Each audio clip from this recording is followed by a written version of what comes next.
Hi, it's Ethan Musolin, the Merchant of Success, your motivational speaker, human resource trainer, life, career, and business coach. And I'm also the CEO of Success Africa. Most critically, for purposes of this particular video, I'm also a coach and mentor on the Africa Entrepreneurship Award program, or opportunity, whatever you want to call it. And by the way, if you're on the Africa Entrepreneurship Award family, congratulations for being part of this amazing family. And if you haven't done so and you just landed on this video online, I would encourage you, I would implore you to go check out africaentrepreneurshipaward.com because it's an amazing opportunity. There are world-class coaches and mentors to equip you with skills, mindsets that would enable your enterprise to succeed.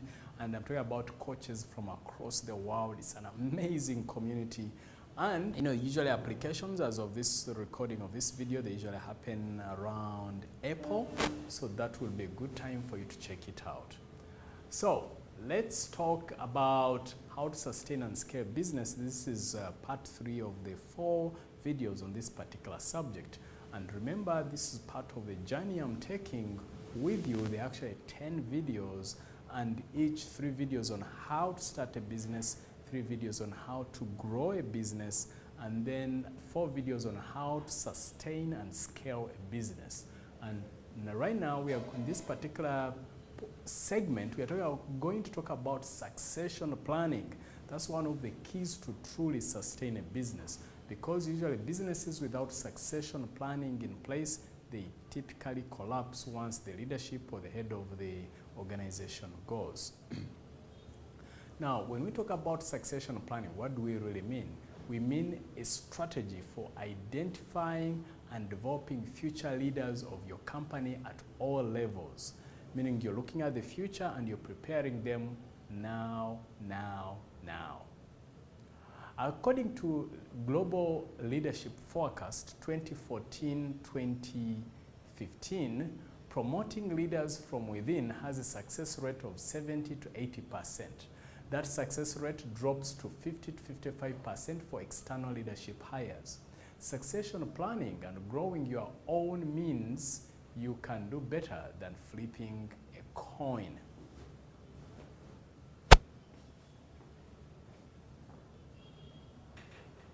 So why consider succession planning? See, unplanned succession is expensive. Training is cheaper than recruiting.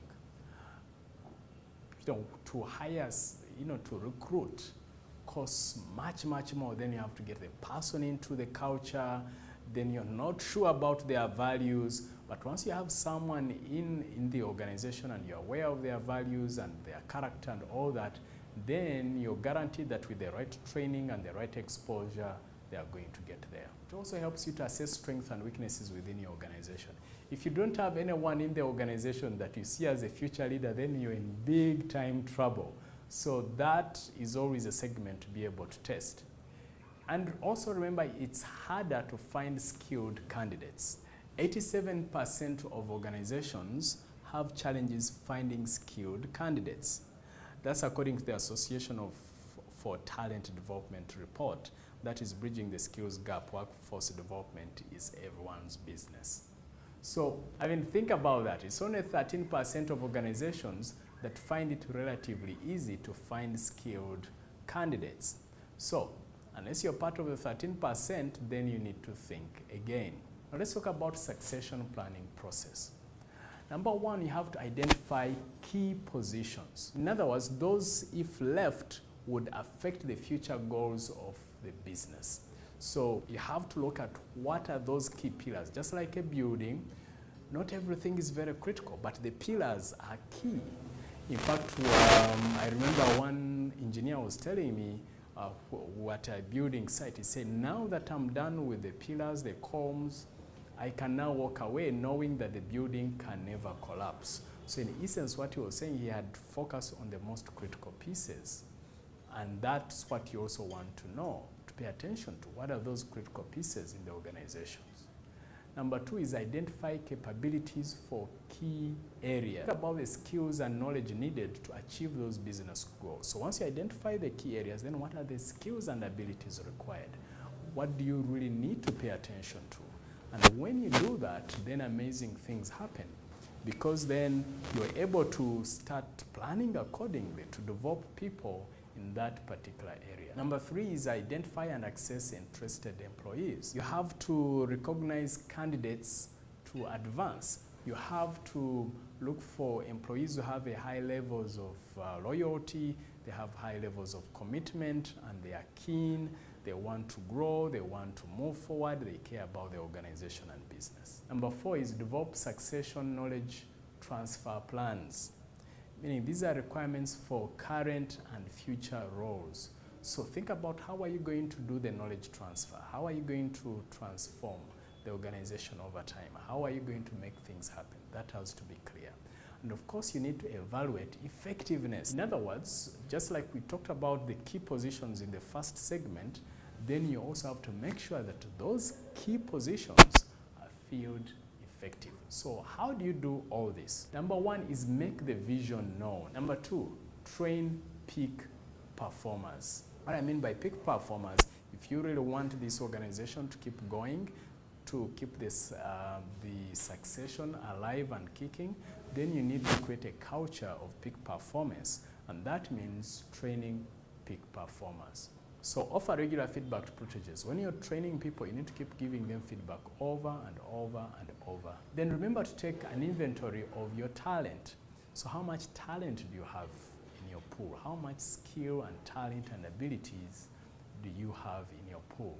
Okay, so as we come to the conclusion of this segment, let's remember to, this is what I want you to do. I want you to set the date for beginning on a succession plan. Number 2, use the process shared with you to formulate 1. The tips I've given you. So remember to share what you think, what your thoughts are. You could be having new ideas. Those are my contacts on the screen. You can find me at ethanmussolini.com in case you want to learn more, or you can check me out on info@ethanmussolini.com or call +256 772 936361.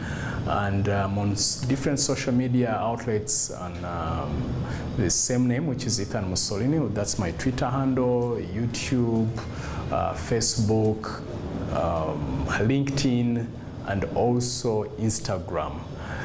I would also highly recommend that for corporate trainings, in case you want to engage my company to train your organization, whether it's customer service, leadership, communication skills, sales, and several others, you can go to success-africa.com.